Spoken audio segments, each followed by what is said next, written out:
So I got asked this week how I got in the business, and that kind of sparked up how did I get in the business and how that all fell out. And I think like probably 90% of the people in the car business, it wasn't something that I, dreamt of when I was a little girl, that I wanted to grow up and sell cars and then be in a marketing role. And I'm not disparaging what I do. I love what I do. But what I'm saying is a lot of people in this business literally fell ass backwards into it, not on purpose. And it just became very successful for them, or they found fulfillment in it, so they stick with it.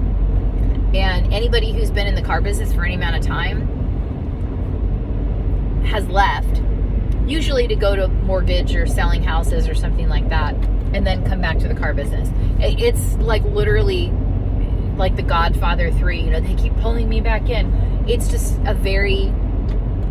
once you're used to the way that the car dealership business works, it's very difficult to move outside of it into another silo of business and really get that same fulfillment. So it happens all the time. I see it a lot. My personal story, I actually was riding horses and giving lessons and working in a feed store. And my whole goal was to ride horses professionally. That was my whole goal in life. That's what I was going to do.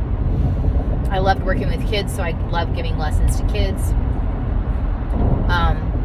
But that was the primary goal that I had, is I was riding other people's horses, getting paid to do it. My whole goal was I'm going to be a professional equestrian, and hopefully someday I get to ride on a national team or an Olympic team or something like that. That was my whole goal.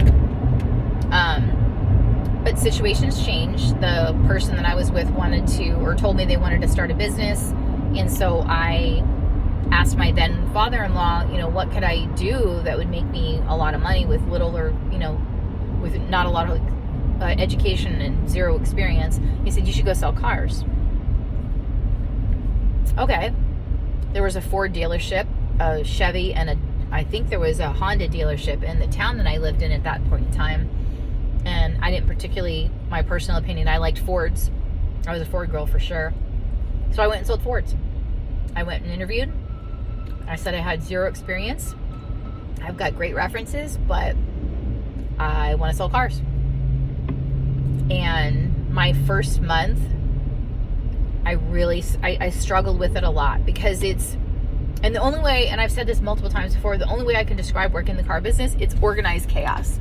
And that's actually really factual. That's not to be funny. It really is. There's a ton of turnover. People are coming and going all the time. You've got managers who've been in the business for 12, 15 years, chain smoking cigarettes and yelling at you to get your people in the store. Sometimes it's not great. Other times it was absolutely great. I made pretty good money when I worked in the car business. I loved working with my customers. I loved the product. And where I struggled was there just wasn't a whole lot of, how do I put this? I didn't feel like there's a lot of forward progression for me in the industry. Like there was nowhere really to move up. This is, 15 years ago. And I was seeing that there weren't any women owners. There weren't any women general managers. There weren't any women sales managers, really. I mean, it was pretty much women just starting out as salespeople. So, and any time I gave the impression to the people I was working for that I wanted to move up, I mean, everyone got scared. Are you going to take, I'm going to take their job, or, it just, and that's what I got fired more for a man being intimidated by the fact I knew more than he did, and thinking I was going to take his job more than anything else.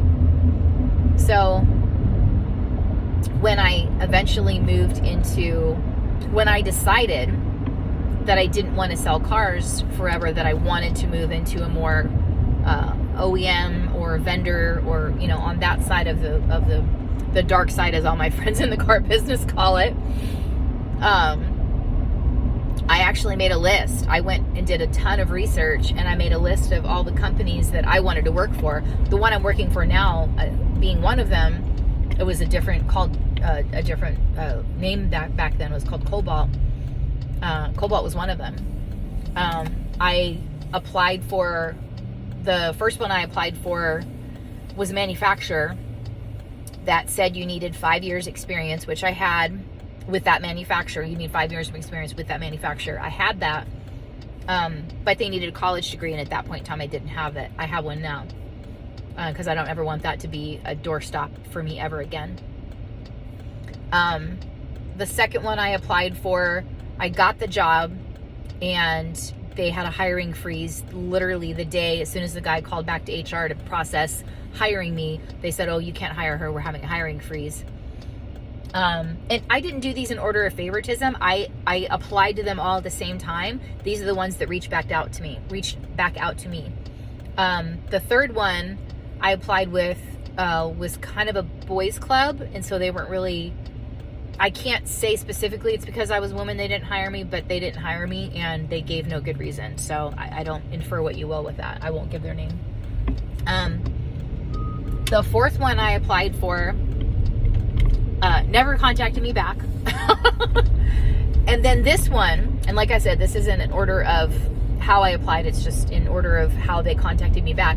This one, I couldn't find anybody from the company that could give me any kind of insight on how to apply.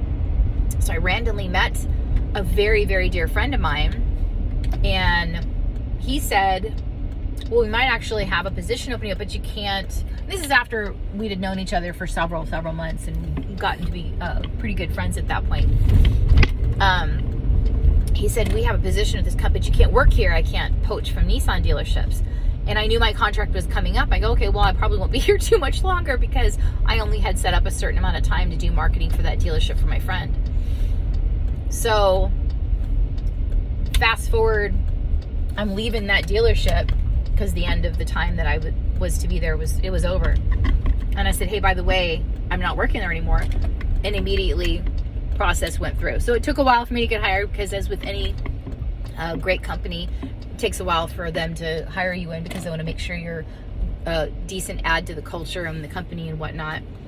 But once I got hired, I mean, it's been a great company to work for, and I've met a lot of great people and met a lot of great stores. I've learned so much from everybody. It's just been probably more rewarding, and the longest job I've ever had in the car business, for sure. Most jobs, as we all know, you're lucky if you make it 2 or 3 years at a dealership. So this being my 12th year, I feel very fortunate that I've been able to stay so long. So if I can impart some wisdom to anybody who wants to move away from the car business, wants to move from the retail car business, be patient, get to know your reps, and find something you really love. If you want to stay in the car business, God bless you, man. It's a great gig. I still love sitting behind the sales desk, so I can see how they structure deals, and feel that ether. So it still gives me a little rush that I get from different stores, but I absolutely highly recommend it. It's not for the faint of heart. It's not for the weak of mind. But if you can manage it and be successful at it, you will be rewarded. So that's it for this week. Thanks very much. Happy selling.